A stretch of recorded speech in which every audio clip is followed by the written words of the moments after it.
नमस्कार दोस्तों, मेरा नाम राजेश है।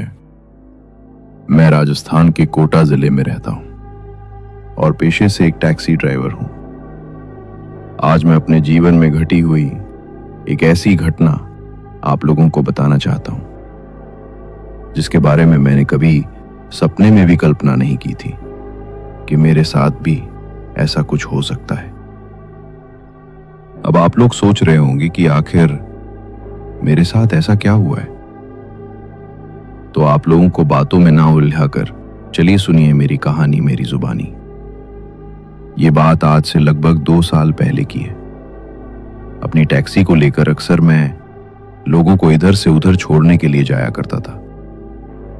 कभी सफर दिन का होता था तो कभी सफर रात का होता था। कब टैक्सी की बुकिंग आ जाए कोई पता नहीं था। ऐसे ही एक रात मेरी टैक्सी की बुकिंग आई।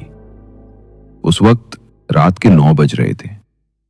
मैं सीधे ही पते पर पहुंचा, सवारी को लिया और चल दिया।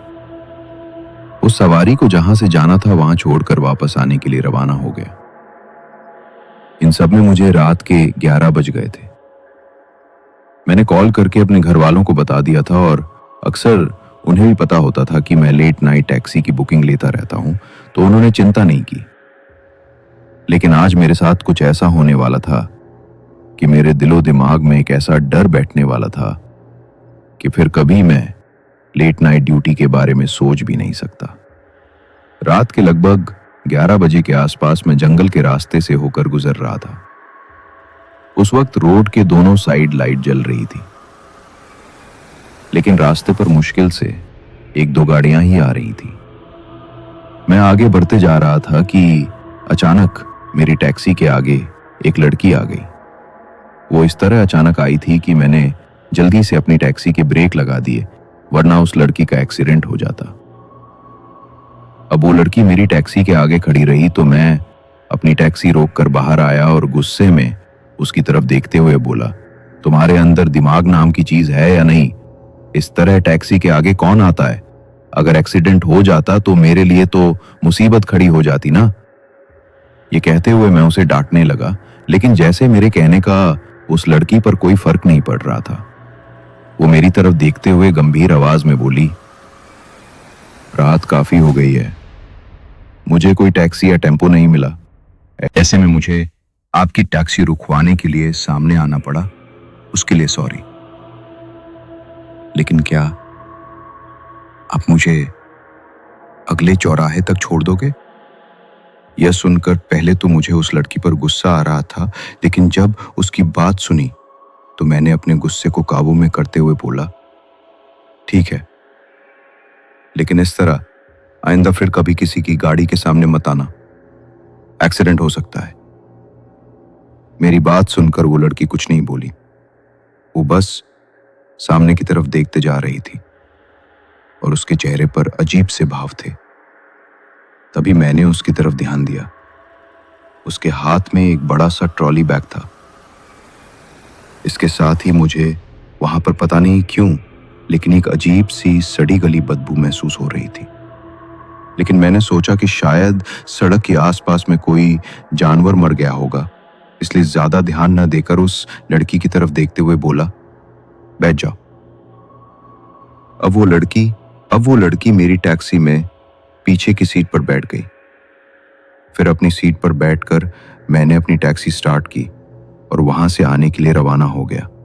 तभी किसी की धीमी आवाज मेरे कानों में आई, जैसे कोई मेरे कानों में कुछ कहने की कोशिश कर रहा है। यह सुनकर शायद ये मेरा कोई भ्रम है, ये सोचकर मैंने नजरअंदाज कर दिया और तभी मेरी नजर सामने आगे लगे हुए शीशे में पड़ी तो मेरे होश उड़ गए। वो लड़की जो पीछे की सीट पर बैठी हुई थी, आगे शीशे में बड़ी भयानक दिखाई दे रही थी। उसका पूरा शरीर सड़ा गला सा लग रहा था और आंखों की पुतली बिल्कुल सफेद थी। वो एकटक घूरते हुए मेरी तरफ देख रही थी। अब मेरे तो होश उड़ गए। मैंने घबराते हुए पीछे की तरफ देखा तो देखा कि वो लड़की पीछे नहीं थी। ये देखकर मैं थर-थर कांपने लगा कि चलती हुई टैक्सी में से वो लड़की कहां चली गई। ये सोचते हुए जैसे ही आगे की तरफ देखा तो मेरी बगल वाली सीट पर वो लड़की बैठी हुई थी। उस समय वो देखने में काफी भयानक लग रही थी। उसका चेहरा जो कुछ देर पहले काफी खूबसूरत लग रहा था, अब काफी डरावना लग रहा था। फिर अचानक उसके चेहरे पर अजीब सी भाव आ गए और वो मुस्कुराने लगी, लेकिन देखते देखते फिर रोने लगी। उस वक्त मैं तो घबराहट की वजह से कुछ बोल भी नहीं पा रहा था। साथ ही मुझे उसके पास इतनी भयंकर बदबू आ रही थी कि मेरा वहां रुकना भी मुश्किल था, लेकिन क्या करता। घबराते हुए बस टैक्सी चलाते जा रहा था। तभी सामने से आती हुई एक गाड़ी की हॉर्न सुनकर मैंने आगे की तरफ देखा और फिर से अपने बगल में देखा तो वो लड़की वहां नहीं थी। ऐसे में मैंने घबराते हुए चारों तरफ देखा, लेकिन वो लड़की मुझे कहीं नजर नहीं आई। तो मैंने थोड़ी सुकून की सांस ली। तभी मुझे आगे लगे हुए शीशे में पीछे की सीट पर रखा हुआ ट्रॉली बैग दिखाई दिया। अब मैंने घबराते हुए पीछे की तरफ देखा और उस ट्रॉली बैग को सीट पर देखकर हैरान रह गया। मुझे समझ में आ गया कि ये ट्रॉली बैग उसी लड़की का है, लेकिन वो जिंदा लड़की नहीं थी, वो तो कोई आत्मा थी। तो फिर ट्रॉली बैग को लेकर मेरी टैक्सी में क्यों बैठी थी और अब इसे छोड़कर कहां चली गई? ये सोचते हुए मैं घबराने लगा और ऐसे में मैंने एक सुनसान जगह पर जाकर घबराते हुए अपनी टैक्सी को रोका और टैक्सी में से उतरकर पीछे की सीट पर उस बैग के पास आया। उस वक्त मुझे बहुत ज्यादा घबराहट हो रही थी कि पता नहीं इसमें क्या है। ऐसे में मैंने घबराते हुए उस बैग को खोलकर देखा तो मेरे होश उड़ गए। उस लड़की की सड़ी गली लाश टुकड़ों में कटी हुई उसमें रखी हुई थी, लेकिन बहुत ज्यादा सड़ गई थी।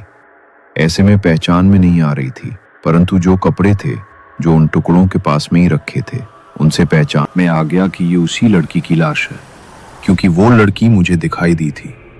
उस वक्त यही कपड़े पहने हुए थी। अब मैं बहुत ज्यादा डर गया था। मन कर रहा था कि इसे यही कहीं फेंक कर भाग जाऊं, लेकिन तभी मैं सोचने लगा कि वो लड़की मेरी टैक्सी में बैठी, इसके पीछे उसका कोई तो मकसद होगा।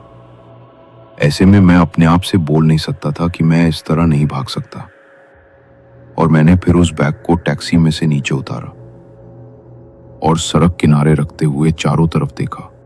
तो भगवान का शुक्र था कि चारों तरफ कोई भी सीसीटीवी कैमरा और कोई इंसान नहीं था, वरना मेरे लिए मुश्किल खड़ी हो जाती।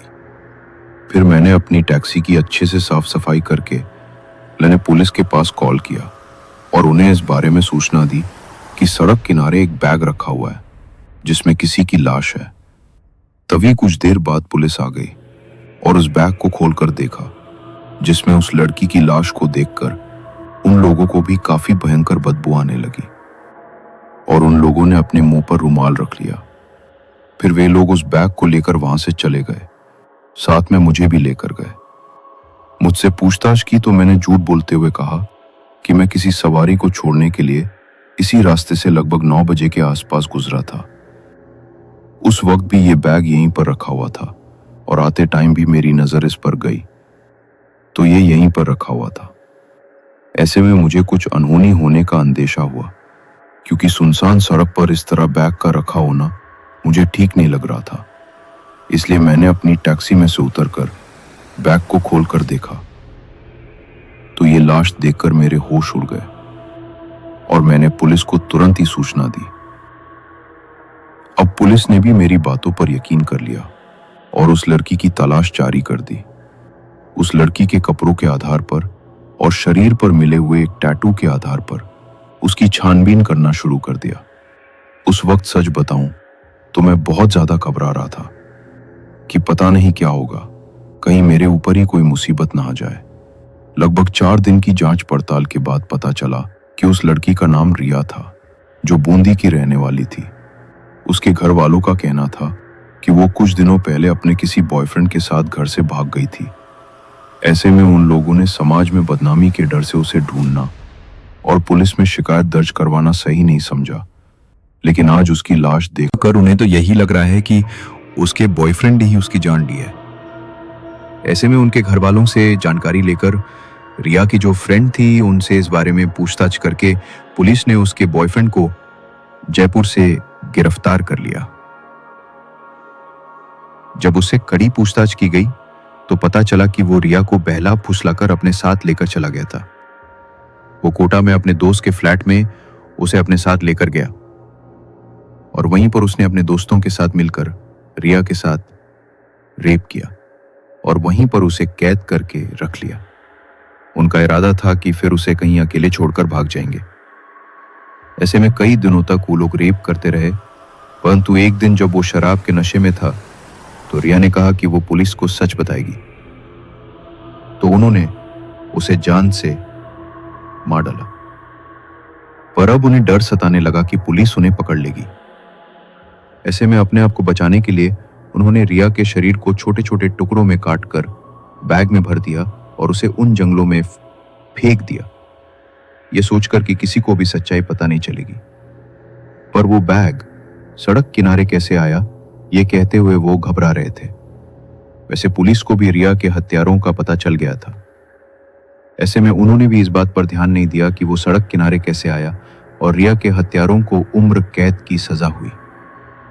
जब उन्हें सजा सुनाई गई थी, उस रात रिया मुझे सपने में दिखाई दी, जिसकी आंखों में आंसू थे और चेहरे पर एक मुस्कान थी, जैसे वो मुझे धन्यवाद दे रही हो। तभी अचानक मेरी नींद खुल गई। अब मुझे समझ में आ गया था कि रिया अपने गुनहगारों को सजा दिलाने के लिए मेरी टैक्सी में बैठी थी, क्योंकि वो खुद तो उसे बैग को लेकर पुलिस के पास नहीं जा सकती थी। ऐसे में उसने मेरा सहारा लिया था। वैसे भी अपने गुनहगारों को खुद सजा दे सकती थी, लेकिन अपने घर वालों को, समाज को, सबको सच्चाई बताना चाहती थी कि उसके साथ क्या हुआ है। इसलिए उसने ये सब कुछ किया था।